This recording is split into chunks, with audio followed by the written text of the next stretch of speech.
আসসালামু আলাইকুম। Police line school and college কর্তৃক আয়োজিত অনলাইন ক্লাসে পুলিশ লাইন স্কুল অ্যান্ড কলেজের একাদশ শ্রেণীর প্রিয় শিক্ষার্থীরা, তোমাদের সবাইকে স্বাগতম। আমি তোমাদের সাথে আছি মোহাম্মদ আবু হাফিজ, প্রভাষক, গণিত বিভাগ। তোমরা ইতিমধ্যে উচ্চতর গণিতের 121টি সম্মিলিত 121টি লেকচার পেয়ে গেছো। আজকে আমরা 122তম লেকচারে অবস্থান করছি। আজকে আমি তোমাদের উচ্চতর গণিত প্রথম পত্রের 10ম অধ্যায়ের দ্বিতীয় এক্সারসাইজ অর্থাৎ 10-2 এক্সারসাইজের কিছু গাণিতিক সমস্যার সমাধান করব। তোমরা এই অধ্যায়ের এই এক্সারসাইজে 10-2 এক্সারসাইজের অলরেডি একটি লেকচার পেয়ে গেছো। আমি আর কিছু অঙ্ক কিছু গাণিতিক সমস্যা তোমাদের সমাধান করে যেতে চাই, যেটা 5 থেকে শুরু করব। 5 থেকে যে 10 পর্যন্ত যে অঙ্কগুলো আছে এর মধ্যে কিছু অঙ্ক সমাধান করে দেব। চলো আমরা সেই সমাধানগুলো করে ফেলি। প্রিয় শিক্ষার্থীরা, প্রথমে যে সমস্যাটি সমাধান করব আমরা, সেটা হলো 5-এর 2 নাম্বার সমস্যাটাই। দেখো এখানে আছে যেটা, সেটা হলো integration of 7 sin 4x sin 2x dx। প্রিয় শিক্ষার্থীরা, তোমরা অলরেডি ইতিমধ্যে তোমরা এই ধরনের ত্রিকোণমিতিক যে রাশিগুলো আছে এদের ইন্টিগ্রেশন করার জন্য যে প্রসেস, সেগুলো শিখে গেছো। টেকনিক কি, যেখানে দেখো ত্রিকোণমিতিক দুটি রাশি গুণন আকারে আছে, তা মনে রাখবা যে ত্রিকোণমিতিক রাশিগুলোকে সরল করে নিতে হবে। প্রথমে কি করতে হয়, যে এগুলোকে প্রথমে ত্রিকোণমিতিক রাশিগুলোকে বীজগণিতীয় সমষ্টি আকারে প্রকাশ করে নিতে হয়। বীজগণিতীয় সমষ্টি বলতে কি বুঝি, সেটা হলো যে কতগুলো রাশির যোগফল। পাটিগণিতে যেটাকে আমরা যোগ এবং বিয়োগ বলি, বীজগণিতে সেটাকে যোগ এবং বিয়োগ দুটাকে আমরা বীজগণিতীয় যোগ বলে থাকি। তাই এইটাকে আমরা বীজগণিতীয় সমষ্টি আকারে প্রকাশ করব। সেটা কিভাবে করা যায়, দেখো আমরা যদি একটা সূত্র ফেলে দেই, এখানে 7টা ইন্টিগ্রেশনের বাইরে নিয়ে আসা যায়, তাই না? 7 এইটা এখানে যদি একটা 2 দিয়ে দিই, 2 এটা হলো sin 4x into sin 2x dx। কেন 2 দিলাম? আমরা 2 sin এ sin b সূত্র জানি, 2 sin এ sin b সূত্র জানি। 2টা আমার এখানে নেই, 2 দিয়ে গুণ করে দিয়েছি, তাহলে এখানে আমরা 2 দ্বারা ভাগ করে দেব। তাহলে এখানে কি সূত্র পড়ে? 2 sin এ sin b সূত্র কি পড়ে বলো দেখি, মনে পড়ছে? হ্যাঁ, 2 sin এ sin b সূত্র হলো cos a minus b minus cos a plus b। তাহলে cos a minus b থেকে যদি বিয়োগ করে দিই, তাহলে কি হয়? cos 4x থেকে 2x বিয়োগ করলে হয় 2x minus cos a plus b, তাহলে 4x plus 2x is equal হয়ে গিয়া 6x। দেখো আমরা এখানে গুণন আকারে ছিল, সেটাকে আমরা বীজগণিতের সমষ্টি আকারে নির্ণয় করতে পেরেছি, করে ফেলেছি। এখন আমাদের এই cos 2x ইন্টিগ্রেশন করব এবং sin cos 6x ইন্টিগ্রেশন করব। তো এখানে থাকলো এটা। এখন cos 2x ইন্টিগ্রেশনটা আমরা কিভাবে করি? প্রিয় শিক্ষার্থীরা, তোমাদের নিশ্চয় মনে আছে যে cos x এর ইন্টিগ্রেশন করলে হয় sin x, কিন্তু এখানে কি আছে? cos 2x, এই অংশটুকুকে আমরা x মনে করে নেব, মনে মনে এটা x ধরে নেব। তাহলে আমরা এইটা cos x এর ইন্টিগ্রেশন করলে পাই আমরা sin x। দেখো আমি বললাম, মুখে বললাম কিন্তু x লিখলাম, কিন্তু এখানে যা আছে তাই 2x লিখলাম। এখন এই যে আমি 2x কে x মনে করলাম, মনে করার জিনিসটাকে তোমাকে আবার ডিফারেন্সিয়েট করে ওই অংশটা দ্বারা ভাগ করে দিতে হবে। প্রিয় শিক্ষার্থীরা, তোমাদের নিশ্চয় মনে আছে যে ডিফারেন্সিয়েট, শুধুমাত্র ডিফারেন্সিয়েটের ক্ষেত্রে আমরা যদি এরকম করতাম যে ddx অফ cos 2x, তাহলে এইটাকে আমরা ডিফারেন্সিয়েট করতাম, কি হতো? Minus sin 2x। আর এই যে অংশটুকু আছে যাকে আমরা x মনে করলাম, একে আবার ডিফারেন্সিয়েট করে গুণ করে দিতে হয়। একে ডিফারেন্সিয়েট করলে কত হয়? 2। এই 2টা 2 দ্বারা গুণ করতে হয়। তাহলে ডিফারেন্সিয়েটের ক্ষেত্রে যাকে x মনে করলাম তাকে ডিফারেন্সিয়েট করে গুণ করে দিতে হয়। তা ইন্টিগ্রেশনের ক্ষেত্রে কি হওয়া উচিত? তুমি নিশ্চয় শিখেছো যে ইন্টিগ্রেশনটা হলো ডিফারেন্সিয়েশনের ঠিক উল্টো, বিপরীত প্রক্রিয়া। তাহলে এখানে যদি গুণ করতে হয়, তাহলে নিশ্চয় এখানে কি করে দিতে হবে? ভাগ করে দিতে হবে, রাইট?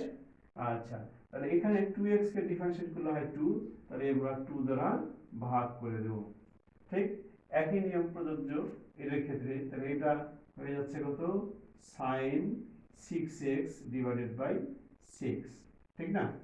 আচ্ছা, কোথা থেকে 6 পেলাম? এই যে 6x কে ডিফারেন্সিয়েট করে 6 হয়, সেই 6 দ্বারা ভাগ করে দিলাম। প্রিয় শিক্ষার্থীরা, আমরা জানি ইন্টিগ্রেশন শেষ হলে একটা কি করতে হয়,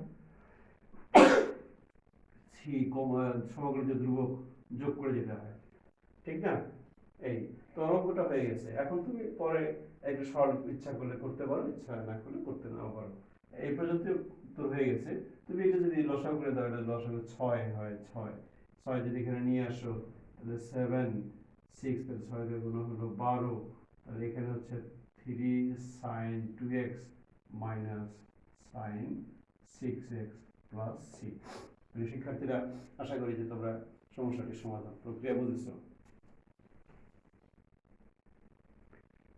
তাহলে এবারের সমস্যাটি হলো 5-এর 4 নাম্বার। আমরা ধরে নিয়েছি যে ইন্টিগ্রেশন আই আমরা ইন্টিগ্রেশনের ক্ষেত্রে আই ধরে নিই, ডিফারেন্সিয়েটের ক্ষেত্রে আমরা কি ধরি, ওয়াই, এখানে আই ধরছি আমরা। এখানে আছে ইন্টিগ্রেশন অফ 5 cos 4x এবং sin 3x dx। তাহলে এই ক্ষেত্রেও দেখো আমরা দুটো রাশি গুণন আকারে আছে, আমরা এই ক্ষেত্রেও এখানে cos a sin b সূত্র ফেলতে পারি।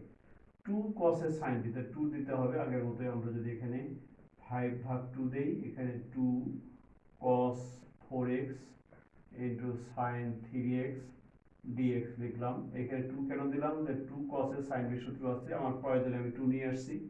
2 এখানে ছিল না, এই জন্য 2 দ্বারা আমরা ভাগ করে দিয়েছি, এটা ক্যান্সেল হয়ে যায়। তো এখানে 5 ভাগ 2, তাহলে এখানে 2 cos এর sin b, প্রিয় শিক্ষার্থীরা মনে আছে নিশ্চয়ই তোমাদের, যে 2 cos এর sin b হলো sin a plus b minus sin a minus b। তাহলে এখানে হচ্ছে কি sin a প্লাস b এর সাথে এটা যদি যোগ করে দেই, তাহলে এটা হয়ে যায় 7x minus sin a minus b, এটা থেকে যদি বিয়োগ করে দেই 4x থেকে 3x বিয়োগ করে দিলে এটা হয়ে যায় শুধুমাত্র sin x dx। তো শিক্ষার্থীরা, তাহলে তোমরা সাইন আগের মতোই যে সাইনের ইন্টিগ্রেশন করি, যদি তাহলে হয় মাইনাস কস, তাহলে এখানে 7x টাকে আমরা x মনে করে নেব, মনে মনে x করে নেব, আবার এটাকে ডিফারেন্সিয়েট করে যা পাওয়া যায় সেটা দ্বারা ভাগ করে দেব।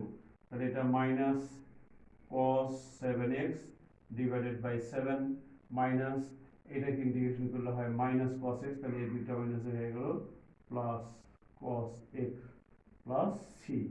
তো আমরা যদি এই 7টাকে বাইরে নিয়ে আসি, 7 7 5 ভাগ 7 হলো 14, এইটা তাহলে 7 cos x minus cos of 7x plus c। এই শিক্ষার্থীরা বুঝেছো না সমস্যাটি সমাধান? হ্যাঁ, আমরা এবার 6 নম্বর অঙ্কে চলে যাব। হ্যাঁ, এবার আমরা তাহলে 6-এর যে 3 নাম্বার গাণিতিক সমস্যাটা, সেটা কি দেয়া আছে দেখো, integration of 1 plus cos square x by 2 dx। তাহলে এইখানে আমরা দেখি 1টা আমরা ইন্টিগ্রেশন সহজে করতে পারবো, কিন্তু cos স্কয়ার আছে, আমরা cos x এর ইন্টিগ্রেশন জানি। তাহলে এইটাকে আমরা একটা সূত্র ফেলে দিই। দেখো এখানে 1 প্লাস, এখানে আমরা লিখতে পারি তোমার 2 cos স্কয়ার এর সূত্র আছে আমাদের, তাহলে এখানে half into 2 cos square x ভাগ 2 dx লিখলাম।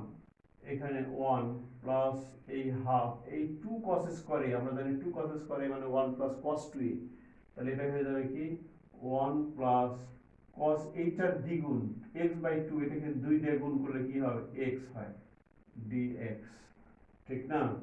ইন্টিগ্রেশন অফ এই 1, এখানে আছে হাফ, তার মানে 1 প্লাস হাফ প্লাস এখানে হাফ cos x dx। তাহলে এটা কত হচ্ছে 1 আর 1 তাহলে 3 ভাগ 2, এই যে 2 প্লাস 1 3 ভাগ 2, তাহলে ইন্টিগ্রেশন 3 ভাগ 2 plus half cos x dx। তাহলে 3 ভাগ 2 ইন্টিগ্রেশন করলে আমরা জানি কনস্ট্যান্টের ডিফারেন্সিয়েট করলে 0 হয়, ইন্টিগ্রেশন করলে x হয়, কারণ x এর ইন্টিগ্রেশন ডিফারেন্সিয়েট করলে 1 হয়, তাই না? x এর ইন্টিগ্রেশন করলে না, x এর আমরা যদি নরমালি x এর ডিফারেন্সিয়েট করি, x এর যদি আমরা ডিফারেন্সিয়েট করি তাহলে কত হয়, 1 হয়। তাহলে 1 এর ইন্টিগ্রেশন করলে x হবে, 1 এর ইন্টিগ্রেশন যদি করি 1 ইন্টিগ্রেশন করি তাহলে কি হবে x হবে। তাহলে এই ক্ষেত্রে আমরা এর ইন্টিগ্রেশন পাচ্ছি আমরা 3/2 ইন্টু এক্স প্লাস এই হাফ cos x এর ইন্টিগ্রেশন করলে হচ্ছে কি sin x প্লাস সি। তুমি এই অবস্থায় রেখে দিতে পারো, কোনো সমস্যা নেই। তো শিক্ষার্থীরা এবার আমরা 6-এর 4 নম্বর সমস্যাটি সমাধান করতে চাই।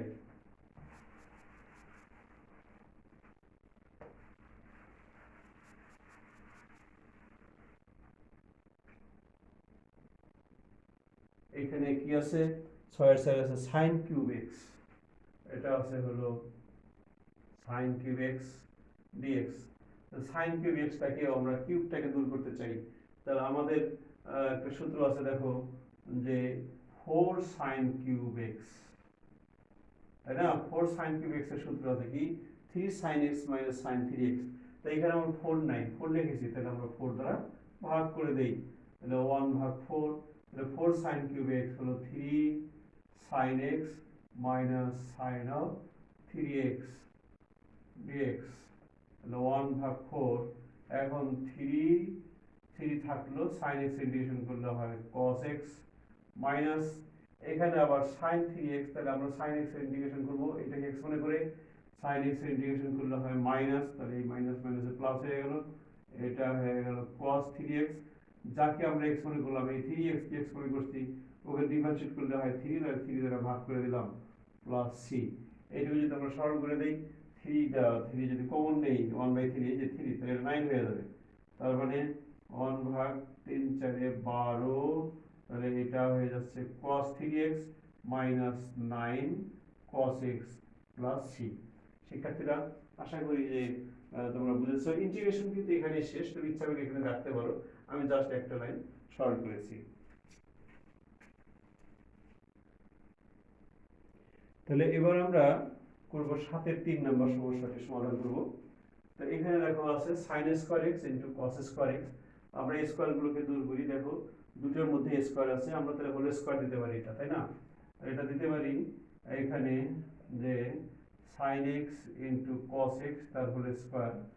তো আমরা এটা দিয়ে দিলাম। এখন এখানে sin x cos x দুটো একসাথে গুণাকারে আছে, আমরা এর একটা সূত্র জানি, সেটা কি এখানে যদি 2 দিয়ে দিই, তাহলে 2 sin a cos a = sin 2a, এই প্রয়োজনে আমরা 2 দিলাম, তাহলে এর আবার স্কয়ার আছে, তাহলে কত লেখা হয়ে গেছে 2 দিয়ে গুণ 4, তার মানে আমাদের 4 বেশি লেখা হয়ে গেছে, তাহলে 4 দ্বারা আমরা ভাগ করে দিলাম।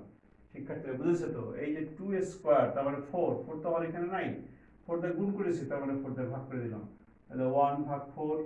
এইটা তাহলে আমাদের হয়ে যাচ্ছে দেখো 2 sin x cos x, এটা হলো গিয়া কত sin of 2x, এটার স্কয়ার আছে, এর স্কয়ার। তো এইখানে আবার এটা সূত্র করে দেখো, আমরা যদি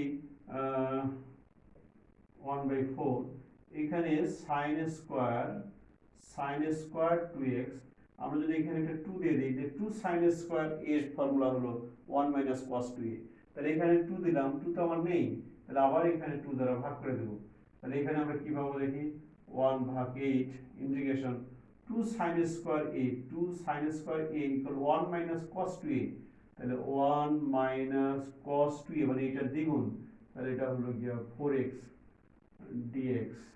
এখন তুমি এইটা সহজে ইন্টিগ্রেশন করতে পারো, এই 1 এর ইন্টিগ্রেশন করলে হচ্ছে x মাইনাস cos এর ইন্টিগ্রেশন করলে কি হয় sin হয়, তাহলে আমরা কি করব এই 4x এর ডিফারেন্সিয়েট করে 4 হয়, 4 দ্বারা ভাগ করে দেব, তাই না?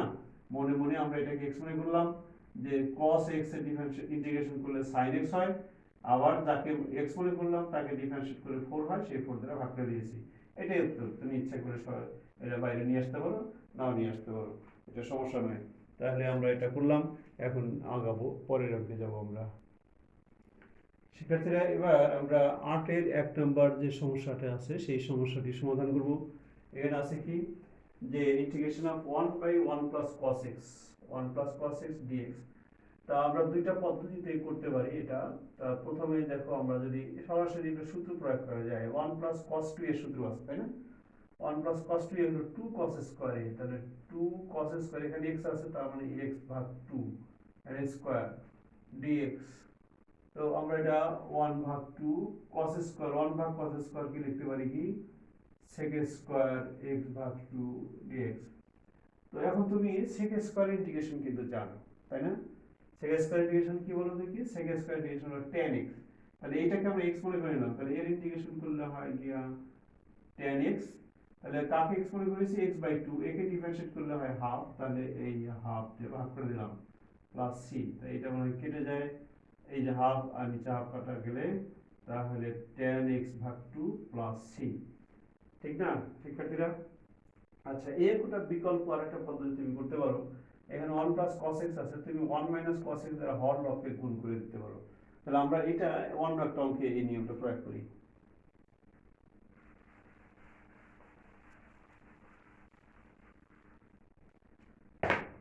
দেখো 8 এর আমরা 3 নাম্বার অঙ্কটা করি, 3 নাম্বার। তো এখানে দেওয়া আছে 1/1 প্লাস sin x, একই স্টাইল অঙ্কটা। দেখো আমরা যদি এটাকে দেখো, এটার কোনো সরাসরি সূত্র নাই, সরাসরি 1 প্লাস cos x যেমন সূত্র ছিল 1 প্লাস sin x সূত্র নাই। তো আমরা ওইটার জন্য যেটা বিকল্প কথা চিন্তা করলাম সেটা এখানে আমি প্রয়োগ করতেছি। তাহলে দেখো এখানে দেখো 1 প্লাস sin x, আমরা যদি 1 মাইনাস sin x দ্বারা গুণ করে দিই, 1 plus sin x into 1 minus sin x dx, তাহলে 1 minus sin x, 1 plus sin 1 minus sin গুণ করলে হয় 1 minus sin square, 1 minus sin square x, তো integration 1 minus sin x, 1 minus sin square মানে হলো গিয়া কি cos স্কয়ার x dx। তাহলে এখন তুমি 1 ভাগ cos স্কয়ার লিখবা, 1 ভাগ cos square x minus sin x ভাগ cos স্কয়ার x, তার মানে cos x, তারপরে ইনটু cos x dx। তাহলে এইটা তুমি লিখতে পারো 1 ভাগ cos স্কয়ার মানে হলো গিয়া sec স্কয়ার x, মাইনাস এখানে sin ভাগ cos মানে tan x, আর 1 ভাগ cos মানে sec x, তাহলে এটা হচ্ছে গিয়া sec x into tan x। দেখো এখন কিন্তু কোনো ইন্টিগ্রেশন করা হয়নি, আমরা এবার ইন্টিগ্রেশন করব। এই sec স্কয়ার x এর ইন্টিগ্রেশন করলে কি হয় tan x হয়, minus sec x tan x integration করলে কি হয় sec x হয়, প্লাস c। শিক্ষার্থীরা, আশা করি যে সমাধানের পদ্ধতিটি তোমরা বুঝেছো। হ্যাঁ, এবার আমরা 9 এর 5 নম্বর সমস্যাটি সমাধান করতে চাই। এটা দেখো দেয়া আছে integration of e to the power 5x plus e to the power 3x whole divided by e to the power x plus e to the power minus x। এটা দেখতে চেহারাটা খুব সুবিধার মনে না হলেও অঙ্কটা কিন্তু মানে জটিল নয়। আমরা একটা কাজ করে দেখো, এরকম উৎপাদক যদি উপরে নিয়ে আসতে পারি তাহলে কিন্তু অঙ্কটা সহজ হয়ে যায়। আমরা একটা ইচ্ছা করি এখান থেকে যদি e to the power 4x common নিয়ে নিই, তাহলে এখানে বাকি থাকে e to the power x, এখানে কি থাকে, এখানে কিন্তু e to the power minus x থাকে, তাই না? দেখো তুমি এটার সাথে গুণ করলে e to the power 5x হয়, এটার সাথে গুণ করলে e to the power 3x হয়, ঠিক না? বোঝা গেছে তো? নিচে e to the power x plus e to the power minus x, তাহলে এই অংশটুকু কেটে যায়, তাহলে রইল বাকি কি থাকে e to the power 4x dx। তাহলে প্রিয় শিক্ষার্থীরা, e to the power x integration করলে e to the power x হয়, আর কাকে x মনে করলাম 4x কে, 4x কে ডিফারেন্সিয়েট করলে 4 হয়, তাহলে 4 দ্বারা ভাগ করে দিতে হয় c। কি প্রিয় শিক্ষার্থীরা, বুঝেছো তো? আচ্ছা, তাহলে আমরা এবার 10 এর একটা অঙ্ক করে দেবো তোমাদের। 10 এর সবগুলো অঙ্ক খুবই সহজ অঙ্ক, একটি অঙ্ক আমি করে দিচ্ছি। এখানে সবগুলো একই অঙ্ক। 10 এর 3 নম্বর অঙ্কটা দেখো, আমরা যদি ধরে নিই যে i equal 5 into 3 minus x whole to the power minus 1 dx। তো এখানে আমরা এটাকে এভাবে লিখতে পারি যে 5 ইন্টিগ্রেশন 1 ভাগ 3 মাইনাস x dx। প্রিয় শিক্ষার্থীরা, আমরা এই x two the power n dx এর ফর্মুলা জানি, x two the power n plus 1 divided n plus 1। এইটা কখন যদি n is not equal minus 1 হয়, n এর মানটা মাইনাস 1 হয় যায় না, তাই না? এইটা ব্যতীত বাকি সকল ক্ষেত্রে এই সূত্র প্রযোজ্য। তো এখানে দেখি মাইনাস 1 আছে, তাহলে আমরা আরেকটা সূত্র জানি যে 1 ভাগ x ইন্টিগ্রেশন করলে কি হয় ln অফ x। কারণটা কি, ln অফ x এর ডিফারেন্সিয়েট করলে 1 ভাগ x হয়, তাহলে আমাদের সেই আকারে আছে 1 ভাগ x, এইটাকে আমরা x মনে করে নিলাম মনে মনে। 1 ভাগ x ইন্টিগ্রেশন করলে তাহলে কি হবে ln অফ 3 মাইনাস x। এটা হলো 5 ln অফ 3 মাইনাস এক্স। এখন যাকে আমি এক্স মনে করেছি, এই যে এটাকে, এই অংশটুকু এক্স মনে করেছি, তাহলে একে ডিফারেন্সিয়েট করলে হয় কত, -1। তাহলে -1 দ্বারা কি করতে হবে, ভাগ করে দিতে হবে। -1 দ্বারা ভাগ করে দিই, প্লাস সি, তার মানে হচ্ছে -5 into ln of 3 minus x plus C. তুমি এই অবস্থায় রাখতে পারো, অথবা তুমি এটাকে পাওয়ার করে যেতে পারো ইচ্ছা করলে, কোনো প্রয়োজন নেই, তুমি এই অবস্থায় রাখো, তাই না? তো প্রিয় শিক্ষার্থীরা, তোমরা ভালো থাকো, সুস্থ থাকো, এই প্রত্যাশা করে আজকের মতো আমার আলোচনা শেষ করছি। খোদা হাফেজ।